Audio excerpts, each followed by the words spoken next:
রোজকার মতন ইতিবাচক বিচার এর খোঁজে এসে গেছি সকাল সকালে, কিন্তু আজকে রোববার বলে একটু বেলা হয়ে গেছে।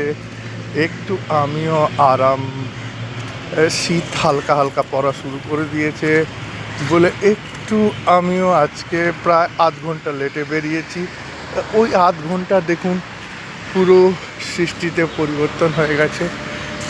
যে সকাল আধারে আমার ভিডিও হতো কাল অবধি, আজকে একটু পুরো প্রকাশের উপলব্ধি।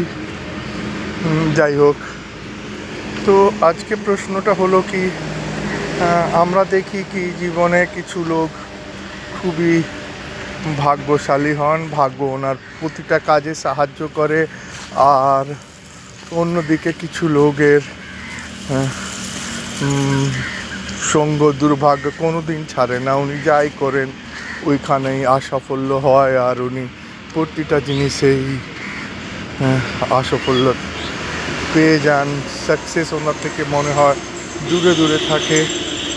আর কিছু লোক যা কিছু করেন না কেন সাফল্য ওনার সঙ্গে চলে আসে। তো প্রশ্নটা হচ্ছে কি,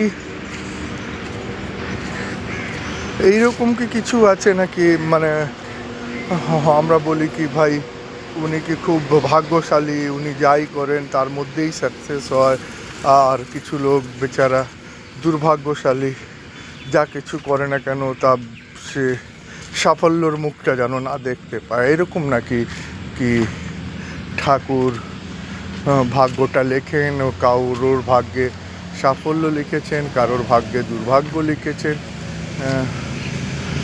আর তাই এরকম হয়।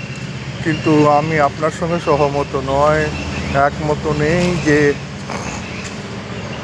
আমরা সকলে একই বিধাতার রচনা, একই বিধাতার সৃষ্টি, আর উনি যিনি রচনা করেছেন উনি সর্বশ্রেষ্ঠ। উনি কারোর সঙ্গে ভেদভাব করতে পারেন, এইটা আমি মানতে রাজি নয়। কিন্তু আমরা তো দেখি রোজকার এরকম হয়, কিছু লোক ভাগ্যশালী। এটা কিন্তু কখনো আমি মানতে রাজি নয় যে ভাগ্যের উপরও নির্ভর করে।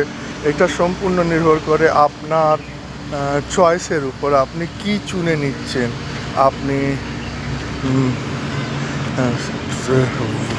হার্ডওয়ার্ককে চুনছেন না আরামকে চুনছেন, এর উপরে ডিপেন্ড করে। আপনি রুকে যাওয়াকে চুনছেন না চলে থাকাকে চুনছেন।